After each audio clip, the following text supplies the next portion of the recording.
Friends, आज मैं आपको इस वीडियो में डिसोल्यूशन ऑफ फर्म में इंपॉर्टेंट टॉपिक समझाऊंगा। Treatment of relation expense.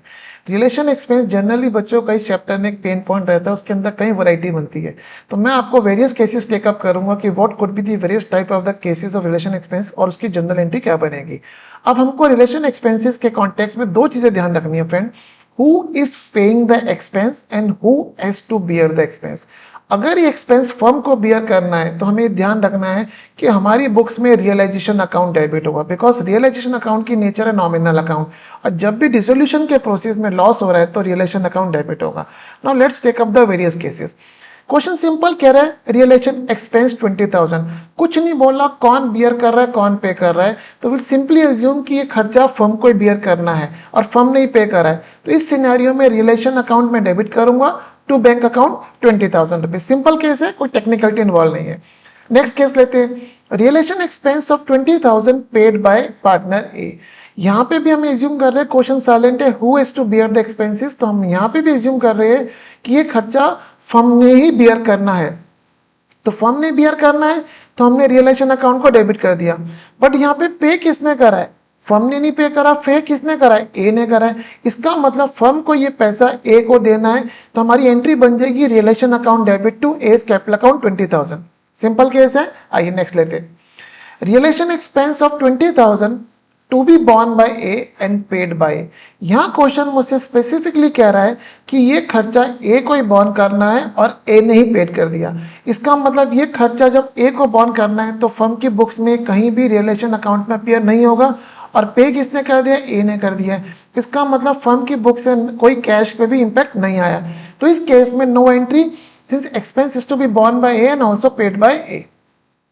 Next case take up करते हैं। Realisation expense of 20,000 to be borne by A and paid by firm. यहाँ पे खर्चा किसको बॉर्न करना है? ए को। इसका मतलब फर्म की बुक्स में रियलाइजेशन अकाउंट डेबिट नहीं होगा। बट पे किसने कर दिया है? फर्म ने पे कर दिया है। फर्म की बुक से बैंक बैलेंस कम हो गया है तो हमारी एंट्री में टू बैंक तो आएगा, बट हम लोग रियलाइजेशन अकाउंट को डेबिट नहीं करेंगे, बिकॉज खर्चा किसको बियर करना है? ए को। इट मींस ए की लाइबिलिटी फर्म ने पे कर दी है। हेंस इस ट्रांजेक्शन की जनरल बनेगी A's capital account debit to bank, because हमें 20,000 रुपए ए से रिकवर करने हैं। ये एक्सपेंस ए को बॉर्न करना था। आइए नेक्स्ट टेकअप करते हैं। Realisation expense of 20,000 to be borne by A and paid by B. इस केस में इस ट्रांजेक्शन की दो ऑप्शन बन सकती है। No entry, as partner will adjust the amount between themselves. क्यों? खर्चा किसको बियर करना था? ए को बियर करना था। पे किसने कर दिया? बी ने कर दिया। तो मींस फर्म की बुक्स पे तो कोई इंपैक्ट ही नहीं आया। तो एक ऑप्शन ये बन सकती है कि पार्टनर्स ए और बी आपस में अपना सेटलमेंट करेंगे। बट अगर क्वेश्चन कह रहा है कि आपको इसकी जनरल पास करनी है तो क्या करेंगे? हमने बी ने पे कर दिया है, हमको ये पैसा बी को देना है, तो to B capital account debit कर क्रेडिट कर देंगे, सॉरी। और हमें ये पैसा रिकवर किससे करना है? ए से। तो A capital account debit to B capital account. यहाँ तक केस सारे सिंपल थे। अब थोड़े से टेक्निकलिटी केस शुरू कर रहा हूँ, जहां पे आपको थोड़ा सा टेक्निकल फील होगा और आपको इंटरेस्ट आएगा।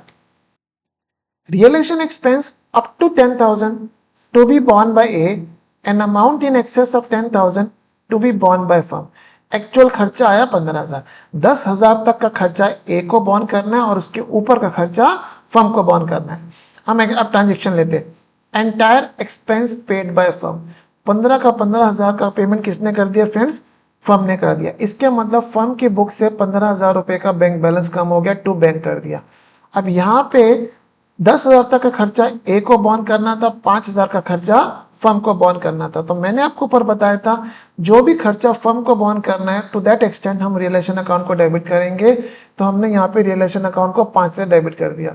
10 का खर्चा किसको बॉर्न करना था? ए को करना था, बट उसकी पेमेंट फर्म ने कर दी। तो the firm will recover 10,000 from A, तो ए को हम डेबिट कर देंगे। तो हेंस इस केस में मेरी एंट्री बनेगी A's capital account 10,000, realisation account debit 5,000 to bank 15,000। Next इसी में एफ के केस में नेक्स्ट केस लेते हैं। एंटायर एक्सपेंस पेड बाय ए। अब खर्चा कितना आया? 15,000 रुपए, और सारे का सारा किसने पे कर दिया? ए ने पे कर दिया। अब यहाँ पे फर्म को कितना बियर करना था फ्रेंड्स? 5,000। तो रियलाइजेशन अकाउंट 5,000 से हम डेबिट करेंगे, बट पेमेंट सारी की सारी ए ने कर दिया 10 का, उसको ही बॉन्ड करना था, उसे ही पे करना था, उसके हम कोई जनरल पास नहीं करेंगे। बट जो एक्सपेंस फर्म को बॉन्ड करना था वो ए ने पे कर दिया, उसके लिए हम ए को क्रेडिट करेंगे कि हमें ए को 5,000 रुपये देने हैं। Hence entry realisation account debit to A's capital account 5,000 rupees. Next case लेते हैं, entire expense paid by partner B. इस केस में एंट्री क्या बन जाएगी फ्रेंड्स, हमारे को खर्चा कितना बियर करना है 5,000, तो हमने रिलेशन अकाउंट कितने से डेबिट कर दिया 5,000 रुपए से, और बी ने पे कर दिया है, बी को 15,000 रुपए देने, बी क्रेडिट कर देंगे। ए को बियर करना था 10,000 रुपए, ए से 10,000 रुपए रिकवर करेंगे। Hence entry A's capital account debit realisation account debit to B's capital account. तो आपको यहाँ पे थोड़ी सी टेक्निकलिटी फील हुई होगी। आइए नेक्स्ट केस लेते हैं। Partner A agreed to look after dissolution process and for which his remuneration is agreed at 12,000, realisation expense 7,000। अब जब भी फर्म डिसॉल्व हो रही है तो कुछ काम रहता है, तो ये एग्रीमेंट हुआ कि partner A will look after dissolution process और उसके लिए हम उसको 12,000 का रेम्यूनरेशन पे करेंगे। Relation expense 7,000।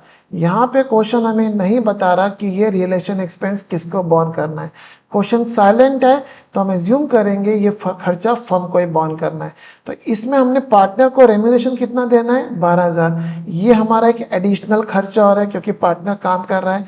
तो एंट्री बनेगी रिलेशन अकाउंट डेबिट 12,000 रुपये और ए को देने हैं टू एज कैपिटल अकाउंट 12,000 रुपये। खर्चा कितना है 7,000 रुपये, फर्म को बियर करना है, realisation account debit to bank account. ठीक है, ये आपको क्लियर हुई होगी। अब हम एक केस लेते हैं, सेम केस लेते हैं, थोड़ा सा इसमें ट्विस्ट करते हैं। आइए देखिए, partner A agreed to look after dissolution process and for which his remuneration is agreed at rupees 12,000 and he will bear relation expense 7,000 paid by firm. G और एच में आप देखेंगे केस सेम बन रहे हैं। क्या फर्क आ गया, यहाँ पे जी में रिलेशन एक्सपेंस के बारे में क्वेश्चन साइलेंट था, तो हमने एज्यूम करा वो खर्चा फर्म बियर करेगी। एच में क्वेश्चन स्पेसिफिकली बोल रहा है कि हम ए को 12,000 रुपए का रेम्यूनरेशन दे रहे हैं, उसको काम भी करना है और उसे खर्चा भी बॉन्ड करना है, और एक्चुअल खर्चा 7,000 पे फर्म ने पे कर दिया। तो हम जो ए को 12,000 रुपए का रेम्यूनरेशन दे रहे हैं वो फर्म के लिए खर्चा है, उसके लिए हम रिलेशन अकाउंट को 12,000 रुपए से डेबिट कर देंगे और ए क्रेडिट कर देंगे। अब खर्चा कितना आया, रिलेशन एक्सपेंसेस 7,000, ये किसको बियर करना है, ए को बियर करना है, बट पे फर्म ने कर दिया तो फर्म की बुक से टू बैंक हो गया और ए को हम डेबिट कर देंगे क्योंकि ये खर्चा हमें ए से रिकवर करना है। तो हेंस आपको जी और एच की ट्रांजेक्शन में डिफरेंस समझ में आया होगा। आइए नेक्स्ट लेते हैं, realisation expense of 8,000 paid by debtors. मैं इसका आंसर बोल रहा हूँ नो एंट्री, मैं आपको इसको एक कॉन्टेक्स्ट से समझाता हूँ। अगर ये पैसा मुझे डेटर से मिल जाता तो फ्रेंड्स मेरी क्या एंट्री बनती, cash account debit to realisation account how much 8,000 rupees, और मैं उस 8,000 रुपीज को यूज करके एक्सपेंस मीट कर देता, realisation account debit to cash 8,000 रुपये। इसका मतलब कैश 8,000 से डेबिट हो रहा है, क्रेडिट हो रहा है, तो कैश का कोई इंपैक्ट नहीं आएगा, सेम रिलेशन क्रेडिट हो रहा है डेबिट हो रहा है, कोई इंपैक्ट नहीं आएगा। Hence relation expense of 8,000 paid by debtors, उसकी कोई एंट्री नहीं बनेगी। आइए नेक्स्ट केस लेते हैं, realisation expense of 9,000 to be borne by A but paid by debtors. मैं एंट्री लिख देता हूँ फिर मैं आपको इसका लॉजिक समझाता हूँ। एंट्री बन रही है A's capital account debit to realisation. अब इसको ऐसे समझते हैं, अगर डेटर्स मुझे पैसा देते तो फ्रेंड की एंट्री बनती cash account debit to realisation 9,000 rupees. अब ये खर्चा किसको बॉर्न करना है, ये खर्चा ए को बॉर्न करना है। हम ये मान रहे ये हमने पे कर दिया क्योंकि हमारे पास देखिए डेटर्स ने हमको कैश दे दिया और उस कैश से हमने खर्चा पे कर दिया, ये मैंने समझाने के लिए माना है आपको। बट डेटर्स ने एक्चुअल तो कैश दिया नहीं है, डेटर्स ने सारे का सारा वो खर्चा पे कर दिया। बट हमने समझने के लिए माना है कि डेटर्स ने पहले मुझे कैश दिया तो हमने एंट्री बनाई कैश टू रियलाइजेशन और उससे हमने खर्चा मीट आउट कर दिया। खर्चा ए को बॉर्न करना था तो हमने ए अकाउंट को डेबिट कर दिया 9,000 रुपीज से। अब आप देखिए क्या हो रहा है, कैश से कैश कैंसिल हो गया, A account debit to realisation, ये मेरी एंट्री बन रही है। होप आपको समझ में आई होगी। आइए नेक्स्ट केस लेते हैं friends. In connection with the dissolution service of mister X advocate was availed, हमने उसकी सर्विस ली। His charge agreed at 15,000। X took a furniture of 70,000 at 65,000 X ने बोला भैया ठीक है, मैं आपसे मुझे आप पैसा मत दो, आप मुझे फर्नीचर दे दो, आपकी बुक्स में फर्नीचर 70 आ रहा है बट मेरे हिसाब से उसकी वर्थ 65 है। हमने कहा ठीक है अब ले लो, और उसने बैलेंस अमाउंट हमको पे कर दिया। ये ट्रांजेक्शन है। इसकी पहले मैं ट्रांजेक्शन की जर्नल लिख रहा हूँ, फिर मैं समझाता हूँ। इसकी एंट्री बनेगी friends cash account debit to realisation. कैसे, मैं समझाता हूँ आपको। अगर हम फर्नीचर को मार्केट में बेचते तो हमारी एंट्री बनती cash account debit to realisation, कितना 65। ये फर्नीचर की वर्थ तो 65 है, और हम वो फंड क्या कहते हैं एक्सपेंस पे करते एडवोकेट को, तो एंट्री बनती realisation account debit to cash 50। अब हम इन दोनों एंट्री को कंबाइन करते, कैश कितने से डेबिट होता 65 से, क्रेडिट कितने से होता 50 से। इसका मतलब कैश नेट में कितने से डेबिट होता 15 से, तो कैश 15 से डेबिट कर रहे। रिलेशन अकाउंट में समझने की कोशिश करते हैं, क्रेडिट कितने से होता 65 से, डेबिट कितने से होता 50 से, तो रिलेशन अकाउंट क्रेडिट कितने से हो रहा है 15,000 रुपए से। हेंस ऊपर वाली ट्रांजेक्शन की नेट में ये मेरी जर्नल एंट्री बन रही है, और ये उसके के पीछे का बैकग्राउंड का लॉजिक है। आइए नेक्स्ट केस टेकअप करते हैं। In connection with the dissolution, service of ex-advocate was availed. His charges agreed at 50,000 to be borne by a partner. X took over furniture of 70,000 at 65 and paid back the balance amount to A. अब friends ऊपर वाले question में और इस वाले question में फ़र्क क्या आ गया, यहाँ खर्चा फर्म को बियर करना था और यहाँ खर्चा किसको बियर करना था, ए को।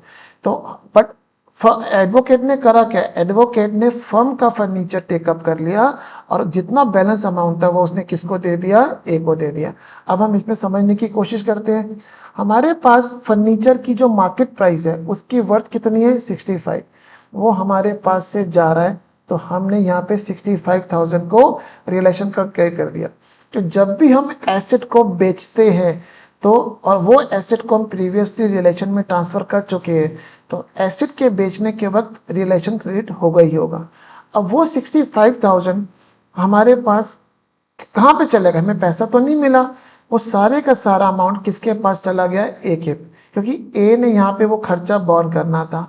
तो इसकी एंट्री बनेगी friends A account debit to realisation account, क्योंकि फर्म को 65 के अगेंस्ट कुछ भी पैसा मिला नहीं है, वो सारे का सारा किससे रिकवर करना है, ए से। खर्चा ए को 50 का बियर करना था, वो डेबिट करना था, पर जो उसको 15,000 रुपये एक्सेस कैश मिल गया वो हमें ए से रिकवर करना है, A account debit to realisation account. अब समझते हैं next case. In connection with the dissolution, service of X advocate was availed. His charges agreed at 50,000 to be borne by partner. X took over furniture of 70,000 at 65 and paid back balance amount to the firm. L और M में दोस्त फर्क क्या हुआ, जो balance amount था, excess amount था, वो एडवोकेट ने ए को दे दिया था, यहाँ पे वो बैलेंस अमाउंट एडवोकेट ने फर्म को दिया। अब अगेन हमने फर्नीचर 70 का फर्नीचर फ्रेंड कितने में डिस्पोज ऑफ करा 65 का, तो रिलेशन कितने से डेबिट होगा 65 से। खर्चा ए को बियर करना था, इनडायरेक्टली वो हमने बियर कर दिया, हमने पे कर दिया, तो हम ए को 50 से डेबिट करेंगे। हमारे पास 15,000 रुपये कैश आ गया, तो हम कैश को 15,000 रुपये से डेबिट करेंगे। तो होप आपको ये 3 ट्रांजेक्शन भी समझ में आई होगी कि एक ही ट्रांजेक्शन है उसमें 3 वैरायटी है। तो होप आपको ये वीडियो समझ में आया होगा कि what could be the various cases for treatment of realisation expenses, और हमें क्या ध्यान रखना है, कौन पे कर रहा है, कौन बियर कर रहा है, और उसके अकॉर्डिंग हमारी जर्नल क्या बनेगी। Please subscribe my channel. Thank you.